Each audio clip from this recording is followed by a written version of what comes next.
Subscribe now and press the bell icon. Never miss an update. नमस्कार साथियों, स्वागत करता हूं सबका इस YouTube चैनल पर जिसका नाम है स्टडी विद PN लोधा। मित्रों, शिक्षा मनोविज्ञान का टेस्ट नंबर 5 आज आपके लिए लेकर आया हूं। 110 दिन आपके पास शेष बचे हुए हैं। NCERT 11 बुक से ये बहुत ही शानदार प्रश्न, महत्वपूर्ण प्रश्न साइकोलॉजी के हैं। तो तैयारी करने वाले जो स्टूडेंट है वो ज़रूर देखिएगा इस वीडियो को। एक एक प्रश्न आपको अच्छी तरह से समझ में आएगा और साथ में कि इस प्रश्न का आंसर ये ही कैसे है ये भी मैं आपको बताऊंगा मित्रों। तो चलिए शुरू करते हैं इस वीडियो को। साथियों, पहला प्रश्न आपके आता है, किसी अनअनुबंधित उद्दीपक के प्रति बगैर सीखी हुई अनुक्रिया कहलाती है। विकल्प है अनअनुबंधित अनुक्रिया, फिर है अनअनुबंधित उद्दीपक, तीसरा है अनुबंधित अनुक्रिया और चौथा है अनुबंधित उद्दीपक। तो राइट आंसर बताइए, फिर इस प्रश्न को समझेंगे और कौन सा विकल्प सही है उसके बारे में बात करेंगे। मित्रों, प्रश्न संख्या 1 में प्रश्न क्या पूछ रहा है, किसी अनअनुबंधित उद्दीपक के प्रति बगैर सीखी हुई अनुक्रिया कहलाती है। तो अनुक्रिया पूछे आपसे, तो उद्दीपक वाले तो दोनों गलत हो जाएंगे। अब दो ऑप्शन बचे, पहला और तीसरा। तो अनअनुबंधित उद्दीपक का मतलब क्या होता है, जैसे पावलोव के सिद्धांत में अनअनुबंधित उद्दीपक क्या था, भोजन। तो भोजन के प्रति जो अनुक्रिया की जाती है जिसको सीखने की आवश्यकता नहीं पड़ती है, जैसे भोजन से लार का आना सीखने की आवश्यकता नहीं पड़ती, तो फिर उसको कहा जाता है साथियों अनअनुबंधित अनुक्रिया। क्या कहा जाता है, अनअनुबंधित अनुक्रिया। विकल्प नंबर 1 सही है आपका प्रश्न 1 में। जबकि अनुबंधित अनुक्रिया में तो क्या होता है, अगर घंटी के परिणाम स्वरूप लार का आना है तो फिर वो अनुबंधित अनुक्रिया कहलाएगी। क्लियर है ये भी सभी के। चलिए नेक्स्ट प्रश्न नंबर 2 पे चलते हैं साथियों।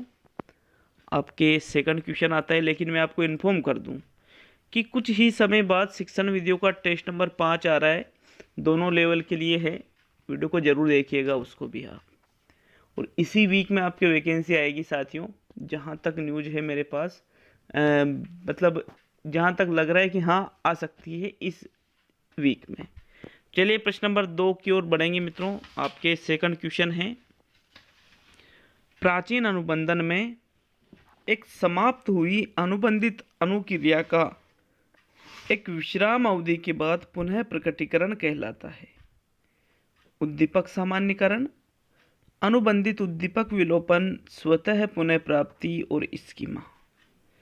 तो मित्रों, दूसरे क्वेश्चन का सही आंसर बताइए। चलिए आपके सेकंड क्वेश्चन क्या पूछ रहा है, प्राचीन अनुबंधन में एक समाप्त हुई अनुबंधित अनुक्रिया का मतलब जब अनुबंधित अनुक्रिया समाप्त हो जाती है और एक विश्राम अवधि के बाद कुछ समय बाद उसका पुनः प्रकटीकरण होता है तो उसको क्या कहा जाता है। राइट आंसर है स्वतः पुनः प्राप्ति। विकल्प नंबर 3 सही है साथियों। कि जैसे एक उदाहरण के माध्यम से समझाता हूँ स्वतः पुनः प्राप्ति क्या चीज़ है। कि जैसे पावलोव के सिद्धांत में घंटी के कारण ही लार का आना हो रहा था अनुबंधन स्थापित होने के बाद में। अब आप घंटी बजा रहे हो और भोजन नहीं दे रहे हो तो फिर अनुबंधन का विलोप हो जाता है। लेकिन कभी कभी क्या सिर्फ घंटी बजाने से ही लार का आना यदि वापस हो जाता है तो उसको ही स्वतः पुनः प्राप्ति कहते हैं साथियों। विकल्प नंबर 3 सही है आपका प्रश्न 2 में। नेक्स्ट प्रश्न नंबर 3 पे बढ़ेंगे मित्रों। पियाजे के अनुसार वह अवस्था कौन सी है जिसमें बच्चे संसार को शब्दों, प्रतिमाओं और रेखांकन में प्रस्तुत करते हैं किंतु तार्किक रूप से संक्रियाएं नहीं कर पाते हैं। तो तार्किक रूप से मतलब तर्क प्रस्तुत नहीं कर पाते हैं। तो साथियों, औपचारिक में तो तर्क आ जाता है, मूर्त में भी तर्क आ जाता है, भले वो मूर्त रूप से हो, लेकिन यहाँ तो तर्क है ही नहीं। तो मतलब तीसरा और चौथा तो गलत हो गया। अब है संवेदी और पूर्व संक्रियात्मक। तो साथियों, संवेदी की उम्र कितनी बता रखी है, 0 से 2 वर्ष। अब देखिए 0 से 2 वर्ष बता रखी है, तो संवेदी में तो बालक शब्द, प्रतिमाएं, रेखांकन ये चीजें कर नहीं पाएगा, इसलिए पूर्व संक्रियात्मक इसका सही आंसर है। प्रश्न संख्या 3 में दूसरा विकल्प सही रहेगा, जिसकी आयु है 2 से 7 वर्ष। नेक्स्ट प्रश्न देखेंगे साथियों, प्रश्न नंबर 4। मित्रों प्रश्न नंबर 4 देखेंगे। ऐसे परीक्षण जिनमें भाषा की आवश्यकता नहीं पड़ती है कहलाते हैं। शाब्दिक परीक्षण, भाषाई परीक्षण, संदर्भात्मक परीक्षण और निष्पादन परीक्षण। तो शायद हो सकता है ये क्वेश्चन मैंने पहले भी दिया हो, राइट आंसर बताना है फिर भी आपको। मित्रों वो परीक्षण जिनमें भाषा की आवश्यकता नहीं पड़ती है, तो शाब्दिक तो कहलाएंगे नहीं, क्योंकि शाब्दिक में तो भाषा की आवश्यकता पड़ेगी, और भाषाई भी नहीं कहलाएंगे। अब है संदर्भात्मक और निष्पादन। तो आपके जो परफॉर्मेंस टेस्ट होते हैं साथियों, परफॉर्मेंस टेस्ट में भाषा की आवश्यकता नहीं पड़ती है, तो चौथा विकल्प सही है। निष्पादन परीक्षणों में भाषा की आवश्यकता नहीं पड़ती है मित्रों। प्रश्न 4 में चौथा ही विकल्प सही रहेगा। नेक्स्ट प्रश्न नंबर 5 पे आते हैं। यह समझ कि वस्तुएं व घटनाएं तब भी अस्तित्व में रहती है जब वह प्रत्यक्ष रूप से दिखाई सुनाई नहीं पड़ती और न ही स्पर्श के अनुभव में आती है को कहते हैं। जीववाद, वस्तु धैर्य, वस्तु स्थायित्व और सभी। तो मित्रों प्रश्न पूछ रहा है आपसे कि जब बालक के अंदर ये समझ विकसित हो जाए कि कोई वस्तु है या कोई घटना है, उसका अस्तित्व तब भी बना रहता है जब वो आपको दिखाई भी नहीं देती, या फिर आपको सुनाई नहीं देती, या आप अब उसको स्पर्श नहीं कर पाते हैं, तो उसको कहा जाता है वस्तु स्थायित्व। क्या कहा जाता है मित्रों? उसको वस्तु स्थायित्व कहा जाता है। विकल्प नंबर 3 सही रहेगा आपका प्रश्न 5 में, क्योंकि देखिएगा जीववाद में तो क्या प्रत्येक संसार की प्रत्येक वस्तु को जीवित माना जाता है। बालक के दो बालक सोचता है कि संसार की प्रत्येक वस्तु क्या है, जीवित है। और वस्तु स्थायित्व में यही होता है कि जैसे छोटा बच्चा है, वो मोबाइल से खेल रहा है, अब आप क्या करते हो, मोबाइल उसके हाथ से छुड़ा करके और ऐसे कि हाँ कौवा ले गया, चिड़िया ले गई, ऐसे बोल देते हो। लेकिन बालक कहता है कि नहीं नहीं कोई नहीं ले गया है, कहीं ये इधर उधर छुपा दिया, ऐसा बोलता है। मतलब उसको पता होता है कि यार कहीं ना कहीं तो मोबाइल है, ऐसा कौवा वो नहीं ले जाता है। तो तीसरा विकल्प राइट रहेगा ऐसा प्रश्न 5 में। नेक्स्ट प्रश्न नंबर 6 देखेंगे मित्रों। सादृश्यवादी तर्कना से संबंधित प्रश्न है। तर्कना के 4 प्रकार होते हैं मित्रों। पहली होती है आगमनात्मक, दूसरी निगमनात्मक, तीसरी आलोचनात्मक और चौथी सादृश्यवादी। तो ये जो 4 प्रकार की तर्कना है, इसमें सादृश्यवादी तर्कना से यहाँ संबंधित एक प्रश्न मिलेगा आपको। इसमें देखना है कि कौन सा है वो प्रश्न। तो पहला प्रश्न है 5 × 5 + 4 बराबर क्या रहेगा, ये प्रश्न में एक। दूसरा विकल्प है रानी लक्ष्मीबाई राणा प्रताप के समान वीरांगना कैसे थी, ये प्रश्न 2। तीसरा प्रश्न है सभी मनुष्य मरणशील है, मोहन एक मनुष्य है और मोहन भी मरणशील है। और चौथा है सभी। तो मित्रों सादृश्यवादी तर्कना से संबंधित इनमें से कौन सा प्रश्न दिया हुआ है। देखिए सादृश्यवादी तर्कना होती क्या है, पहले तो ये याद होना चाहिए। 5 × 5 + 4, आप इसका आंसर कैसे दोगे? 5 × 5 = 25 + 4 25 4 29। तो ये तो निगमनात्मक तर्कना हो गई।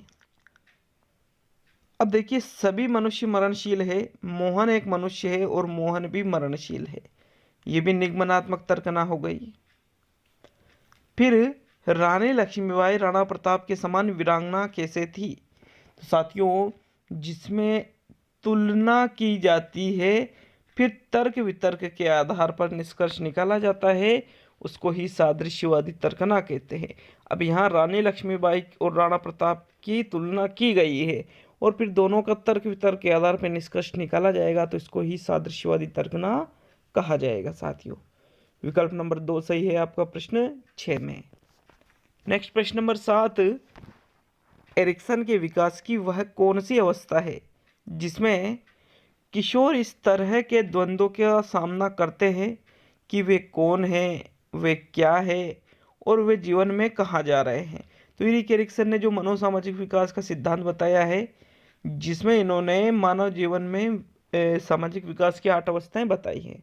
तो उस अवस्था को बताना है आपको जिसमें किशोरों के सामने द्वंद्व आते हैं कि भाई वो कौन है, क्या है, वो जीवन में कहाँ जा रहे हैं। तो वो अवस्था है उपक्रम बनाम ग्लानि, विश्वास बनाम अविश्वास, परिश्रम बनाम हीन भावना और पहचान बनाम भूमिका संप्रेम। तो मित्रों देखिए, इंपॉर्टेंट सिद्धांत है, 8 ही अवस्थाओं के नाम याद होना चाहिए बिल्कुल स्टेप वाइज। तो पहली अवस्था तो विश्वास बनाम अविश्वास है। ये तो जन्म से कुछ समय के लिए होती है, लेकिन यहाँ किशोरों की बात की जा रही है। तो साथियों, परिश्रम बनाम हीन भावना ये बाल्य में आ जाती है। उपक्रम बनाम ग्लानि ये बाल्य के पहले होती है। और पहचान बनाम भूमिका संप्रेम ये होती है किशोर अवस्था में, जिसमें बालक पहचान बनाने की कोशिश करता है कि भाई वो कौन है, क्या है, जीवन में कहाँ जा रहा है। इस तरह के द्वंद्व का सामना भी इसी अवस्था में बालक करता है साथियों। विकल्प नंबर 4 सही है 7वें क्वेश्चन में। नेक्स्ट प्रश्न नंबर 8, उद्दीपक के जोड़े में वह न्यूनतम अंतर जिसका प्रत्यक्षण हो सके कहते हैं। भेद, सीमा, विभेदन, गहनता, प्रत्यक्षण और विभक्त उदान। तो साथियों प्रश्न पूछ रहा है उद्दीपक के जोड़े में वह न्यूनतम अंतर जिसको आप प्रत्यक्षण हो सके, मतलब जिसको आप महसूस कर सको, देख सको, तो उसको कहा जाता है भेद सीमा। क्या कहा जाता है? भेद सीमा कहा जाता है साथियों। विकल्प नंबर 1 सही है आपका प्रश्न नंबर 8 में। नेक्स्ट प्रश्न देखेंगे, प्रश्न नंबर 9। 9वां क्वेश्चन है साथियों, दो समान इच्छित लक्ष्यों के बीच चयन का द्वंद्व कहलाता है। परिहार परिहार द्वंद्व, उपागम उपागम द्वंद्व, उपागम परिहार द्वंद्व और सभी। तो प्रश्न पूछ रहा है दो समान इच्छित लक्ष्यों के बीच चयन का द्वंद्व। इच्छित का मतलब जो आपको प्राप्त करने की इच्छा है, मतलब दो चीजें जब आपके सामने, आप दोनों खाना चाहते हो, जैसे दोनों हाथों में लड्डू होते हैं ना, लेकिन खा एक का ही पाओगे, तो फिर वो कौन सा द्वंद्व कहलाता है साथियों? मित्रों उसकी अगर हम बात करें तो उसको कहा जाता है उपागम उपागम द्वंद्व। कैसे? जैसे मान लीजिए कोई सा भी उदाहरण है, आप कपड़े खरीदने गए, घर वालों ने एक जोड़े जो कपड़े हैं उसके ही पैसे दिए आपको। अब आपको 2 जोड़ी कपड़े पसंद आ गए, लेकिन खरीदना तो एक ही एक। फिर आप सोचोगे यार ये खरीदूं या ये खरीदूं, खरीदना दोनों चाहते हो, तो उसको उपागम उपागम द्वंद्व के नाम से जाना जाता है। परिहार परिहार में क्या होता है कि दोनों चीज़ें पसंद नहीं होती है, लेकिन लेना पड़ेगा एक को। और उपागम परिहार में एक चीज़ पसंद होती है और एक नापसंद, लेकिन नापसंद के फायदे होते हैं और पसंद के नुकसान होते हैं। इस प्रकार का द्वंद्व इसमें होता है। तो यहाँ विकल्प नंबर 2 सही है आपका प्रश्न 9 में। और साथियों आज एनसीईआरटी की जो बुक है उससे 10 ही क्वेश्चन लेकर आ पाया मैं, क्योंकि क्वेश्चन बनाने में बहुत ज़्यादा टाइम लगता है, आप समझ सकते हो। और साथ में बहुत सारे क्वेश्चन मैं करा चुका हूँ, तो क्वेश्चन छांटना पड़ता है इन चीज़ों से। तो आज का अंतिम और 10वां क्वेश्चन देखेंगे, लेकिन बोलने की ज़रूरत नहीं पड़ना चाहिए। वीडियो को लाइक शेयर करना और चैनल को सब्सक्राइब करना। निम्न में से कौन सी विकास की सही विशेषता नहीं है? विकास में परिवर्तन होता है, प्रारंभिक विकास पूर्ववर्ती विकास से अधिक महत्वपूर्ण है, विकास पैटर्न अपूर्वानुमेय होता है और विकास में वैयक्तिक भिन्नता होती है। 4 विकल्प है। एच टेट 2021 का क्वेश्चन है, हरियाणा टेट का। कल ही एग्ज़ाम हुआ था साथियों, ये कल क्या सॉरी हाँ कल ही एग्ज़ाम हुआ था, तो उसी का एक क्वेश्चन भी उठा लिया था मैंने। हालांकि ये पेपर में सोल्व कराऊंगा आपको साइकोलॉजी का। तो देखिए प्रश्न क्या है, विकास की सही विशेषता नहीं है। ये प्रश्न तो मैंने पहले भी करा चुका है, आरबीएससी की बुक में से करा चुका है ये क्वेश्चन तो पहले ही। तो साथियों विकास में परिवर्तन होता है, कॉमन सी चीज़ है, होता है। ऐसा तो ये नहीं कि विकास एक समान चला रहता है, ऐसा नहीं होता है। प्रारंभिक विकास पूर्ववर्ती विकास से अधिक महत्वपूर्ण है, बिल्कुल सही बात है। बालक का जो प्रारंभिक विकास है वो बाद के विकास से ज़्यादा महत्वपूर्ण होता है। विकास पैटर्न अपूर्वानुमेय, अपूर्वानुमेय मतलब जिसका पूर्वानुमान नहीं लगा सकते। तो साथियों विकास के संदर्भ में तो आप भविष्यवाणी भी कर सकते हो, तो फिर ये क्या है, ये सही विशेषता नहीं है। बाकी वैयक्तिक भिन्नता भी इसमें होती है। तो विकल्प नंबर 3 यहाँ पर आपका सही है प्रश्न संख्या 10 में। तो आज के ये 10 क्वेश्चन थे। शिक्षण वीडियो का टेस्ट भी आ रहा है, तो उसको जरूर अटेंड करिएगा। बहुत बहुत धन्यवाद। मिलते हैं अगले वीडियो में साथियों।